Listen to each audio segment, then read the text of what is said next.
मित्रों, यदि आपको रोज 86,400 रुपये दिए जाएं और आपको ये कहा जाए कि आज में आपने इनमें से जितने भी आप खर्च कर सकते हो, यूज कर सकते हो, कर लो, वो तुम्हारे हो जाएंगे और बचे हुए खत्म हो जाएंगे, तो आप क्या करोगे?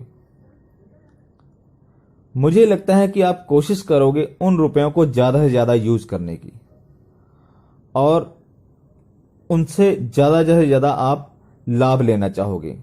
आप यह भी जानते हैं कि समय बहुत कीमती होता है और यह इतना कीमती होता है कि अभी अभी 1 सेकंड पहले जो सेकंड बीत गया उसे आप अपनी सारी दौलत देकर भी नहीं खरीद सकते।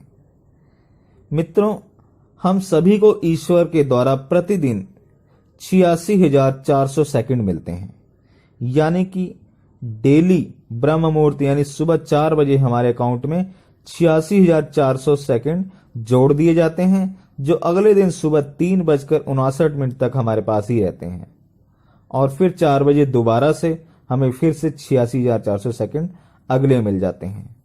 अब ये हम पर निर्भर करता है कि हम इन्हें कैसे खर्च करें, कैसे यूज करें, इनका कैसे सदुपयोग करें। यहां आपको अपने आसपास उन लोगों को देखिए जिन्होंने अपने समय का सही उपयोग किया और वे अपने अपने व्यवसाय में सफल भी हुए, अपने काम में सफल भी हुए। जिन लोगों ने आलस्य और टाइम वेस्टिंग में अपना समय गंवा दिया, वे आज कहां पर हैं, किस दिशा में हैं, आप स्वयं जानते होंगे। तो मैं सीधी सी बात जानता हूं कि जिन्होंने समय को पहचाना वे सफल हुए हैं और जिन्होंने समय की कद्र नहीं की वे असफल हुए हैं। मित्रों, समय सबसे बड़ा बदला लेने वाला होता है। टिट फैट फॉर टैट यानी कि जैसे को तैसा वाली कहावत समय के साथ पूरी लागू होती है। समय एक बड़ा प्रतिशोधी है। जो समय को पहचान कर उसका आदर करते हैं, समय भी उसका आदर करता है, और जो समय की कीमत लगाते हैं, समय भी उनकी कीमत लगाता है, और जो समय को बर्बाद करते हैं, समय उनको भी बर्बाद कर देता है। समय की बर्बादी के कुछ मुख्य कारणों की संक्षेप में आपसे चर्चा करना चाहूंगा। अगर हम इन कारणों पर ध्यान दें और कारणों का निदान सोचें तो हम समय का सही उपयोग कर सकते हैं। समय की बर्बादी के कई कारण होते हैं जिनसे हमें बचना चाहिए। सबसे पहला होता है आलस्य।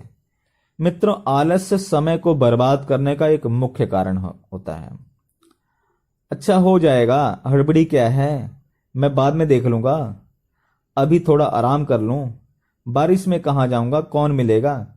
इस प्रकार की सोच समय को बर्बाद करने का मुख्य कारण है।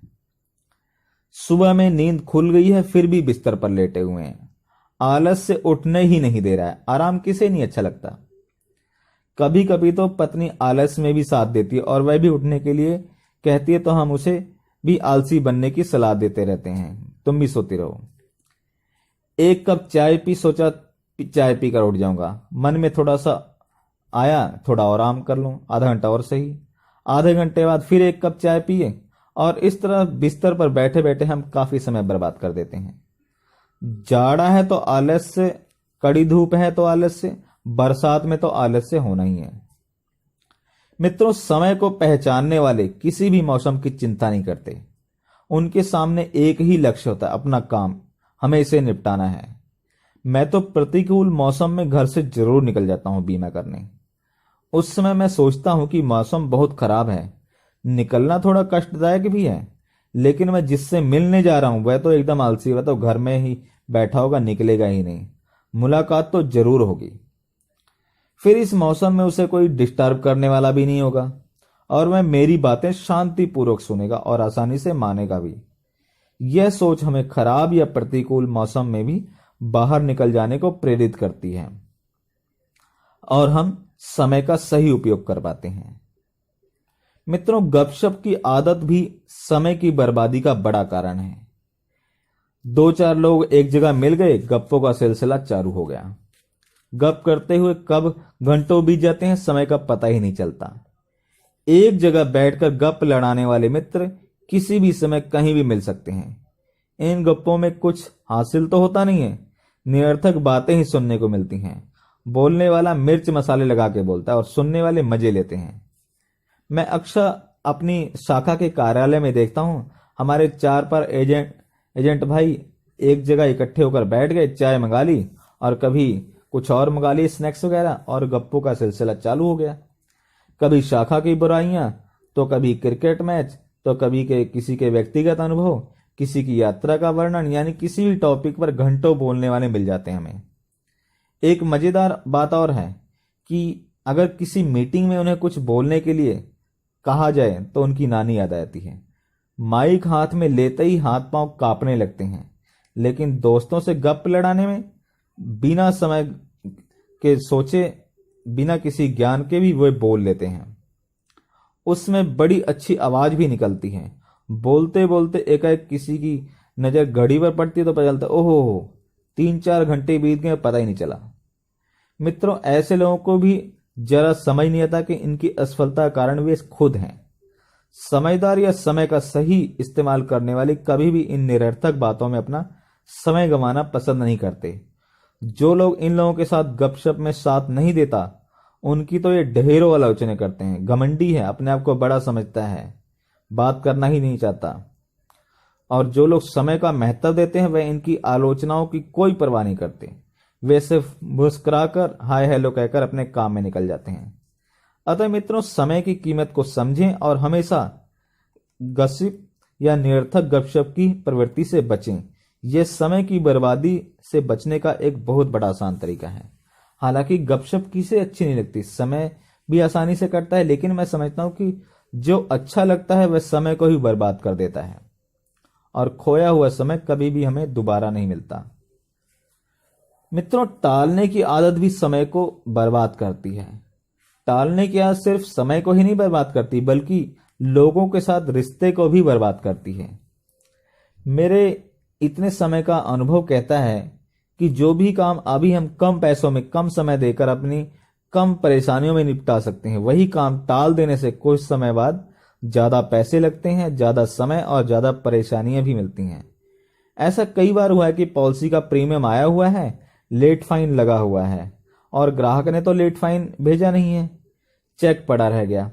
ना ग्राहक आया और ना ही हमने उससे मुलाकात की और ना ही चेक को जमा करवाया। अच्छा, कल कर लेंगे, जरूर मिल लूंगा, आज छोड़ देता हूं। ये सारी टालने वाली बातें, सोच की प्रवृत्ति ही लेट फाइन को डेली डेली बढ़ाती जाती हैं। इससे कभी कभी तो पॉलिसी लैप्स भी हो जाती है, और ग्राहक जब रसीद लेने आता है तो सारी बातें खुलती हैं, पता चला कि अभी तो चेक जमा ही नहीं है। अब आपने अपने पास से पैसे देकर किसी तरह मामले को संभाल भी लिया जाता है, या फिर ग्राहक से रिश्ते बिगड़ जाते हैं। नुकसान तो हर हालत में है। अगर आपने पैसे लगा के अपनी लेट फीस भरी तो भी आपका नुकसान, और यदि आपने लेट फीस नहीं भरी तो ग्राहक से रिश्ते बिगड़ते हैं। इस तरह से नुकसान तो हमारा दोनों तरफ ही है। मित्रों, मैं स्वयं पहले आलस का ही शिकार था। इस कारण मुझे बहुत नुकसान उठाना पड़ता था। खासकर मुझे जब कहीं जाना होता था तो गांव वगैरह या कहीं और मीटिंग के जरिए रिजर्वेशन कराने में कई बार आलस्य आता था, और आजकल रिजर्वेशन 2-3 महीने पहले ही होती हैं, ट्रेन की रिजर्वेशन। अच्छा, कल किसी को भेजूंगा, या चलो आज नहीं करा पाया तो क्या हुआ, कल करा लूंगा, अभी तो बहुत महीने पड़े हैं, करा लूंगा। इस तरह से काम को टालते टालते कई बार समय सिर पर आ जाता था, और पता चलता था कि वेटिंग लिस्ट अब लंबी हो चुकी है और टिकट कंफर्म होने के चांस तो है ही नहीं। तब किसी तरह प्रबंध करने का रास्ता खोजना शुरू होता था, और सोच शुरू होती। इसी तरह समय भी बर्बाद होता था, और साथ में ही हम फिर तत्काल की सीट लेते थे, जिसमें हमारे पैसे भी ज्यादा लगते थे। और अब मैंने अपनी इस सोच को बदलने का प्रयास किया है, तो इन समस्याओं से काफी हद तक मैंने भी छुटकारा पा लिया है। अतः मित्रों, कभी भी काम को टालने का प्रयास ना करें। विशेष तौर पर हम जिस प्रोफेशन में हैं उसमें तो हमें कभी भी इस आदत को विकसित होने ही नहीं देना चाहिए। प्रीमियम जमा करने में देर हो जाए तो पॉलिसी का रिस्क तो अलग हो जाता है। इसी बीच पॉलिसी धारक की यदि अगर मृत्यु हो जाएगी तो क्या होगा, इसकी कल्पना आप खुद सोचिए कि इंश्योरेंस के पैसे कौन देगा। कभी हम बीमा करते हैं और प्रपोजल फॉर्म को अपने बैग में ही रख लेते हैं, और प्रपोजल फॉर्म भरने का आलस्य कि हम कल को भर देंगे, परसों को चालू करा देंगे, इस तरह से टल जाता है। और इस बीच ग्राहक की यदि दुर्घटना में मृत्यु होगी तब क्या होगा। आप और हम स्वयं इस बात को सोच सकते हैं। मित्रों, एक बार 28 मई को एक पॉलिसी मैंने की थी। 2 जून को हमें सूचना मिली कि दुर्घटना में उनकी मृत्यु हो गई है। तो मैं तो सुन्न रह गया, सोच भी नहीं पाया कि यह कैसे हुआ। अभी तो मैं 2-3 दिन पहले ही मिला था उनसे।